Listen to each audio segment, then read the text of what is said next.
If you hate blending and don't have an airbrush, then you're in luck, because today I'll teach you how to combine acrylic and oil paints to create smooth transitions in just seconds. So without further ado, let's begin. This first step is, in my opinion, the hardest. We need to define the volumes and raise details. And while pinpointing highlights is easy enough, it is at this stage that one can easily overpaint or underpaint areas. My best advice is to paint everything that feels obvious to you, but if an area feels too cramped with tiny details, just leave it for later. You'll have time to refine everything afterwards. And once you've gone over every major highlight, take a step back. Look at the model from a distance and decide whether you need to add more paint or leave it as it is. As a side note, I am working over a blue undertone, which makes the process a bit trickier. My first layer stands out very strongly against the base coat, compared to what would happen with a darker pink or a purple. So to reduce this drastic jump, my paint here is slightly transparent. Since I will probably reinforce some areas later, 2 transparent coats in some places and only 1 coat in others will give me a natural gradient without needing perfect blending.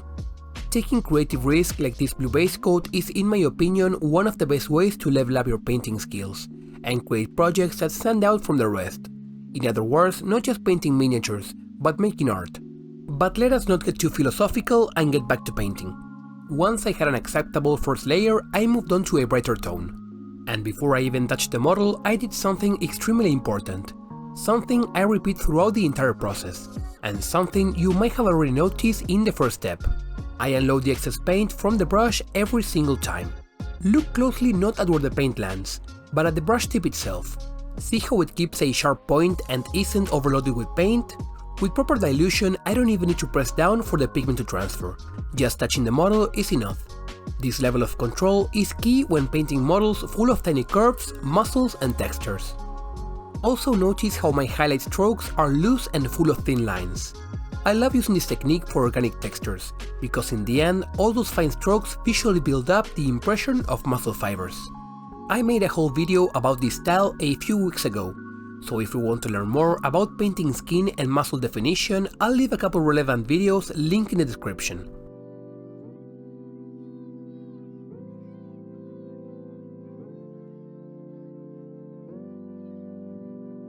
Now it is time for the final highlight before blending everything together, and once again I unload my brush before I even begin. At this point highlighting becomes much easier, because each layer covers a smaller surface than the one before. What you'll mostly see me do here are small dots and short lines. Mostly focus on the upper half of the previous layer, to represent a light source coming from above. If there isn't enough room, just paint a shorter line within the previous one. The important thing is maintaining the layer progression.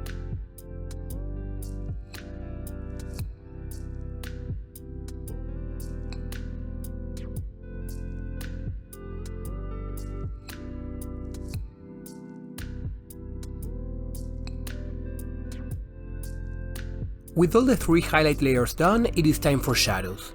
Before I began, I placed my oil paints on a piece of cardboard for a few minutes, so it would absorb the excess oil. Using a synthetic brush, I applied small dots of oil wherever I wanted shadows. Then, with a separate clean brush, I blended the paint outwards, creating a perfectly smooth color filter. Now, there are a couple of important things to understand before you try this. A little oil paint goes a long way, so start with a tiny amount, blend completely, and only then decide if you need more. Also, use 2 brushes, one for applying paint and one for blending. The blending brush must remain clean and dry, so I constantly wipe it on my thumb. To remove any pigment it inevitably picks up while blending. If the blending brush gets saturated with paint, it will stop blending and begin to smear.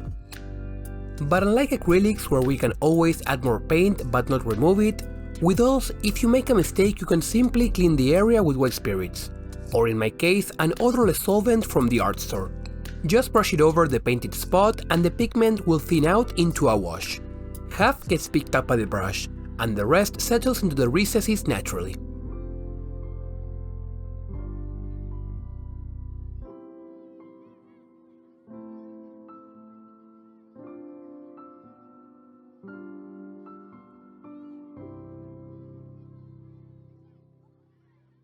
When it came to this stage, originally I only meant to enhance the shadows, but then I started taking inspiration from artwork I had seen in the past, and decided to try darkening the extremities. I mixed a pinch of black into my magenta and blended it around the hands and feet.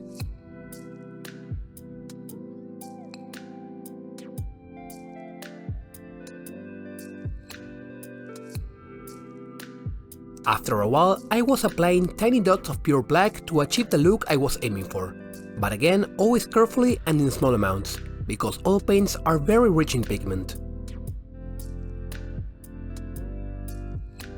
After 24 hours, the oils had dried, and I came back to reinforce the highlights using the same color I used for the final highlight step.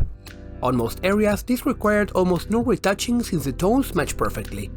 On the darker areas, however, I applied tiny edge highlights, because the surrounding surface was darker now, and even a very small amount of bright paint had a strong visual impact due to the increase of contrast.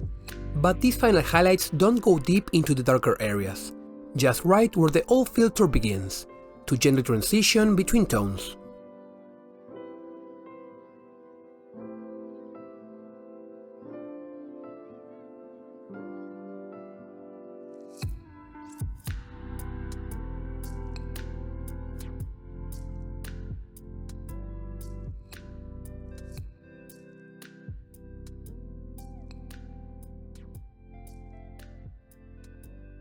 Thank you for watching all the way till the end.